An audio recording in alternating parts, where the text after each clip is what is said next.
So today I have decided to wear this light creamy sari with this sweater. It's going to be a waiting guest look, and I'm almost done with the sari. Have already prepped my skin.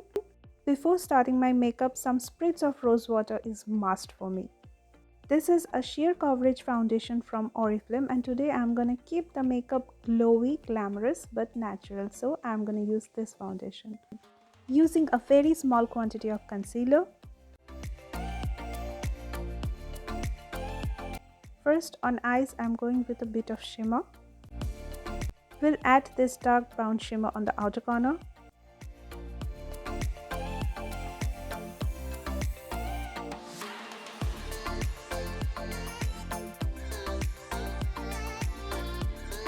Creating a tiny small wing with this liner, and of course some volume to the lashes.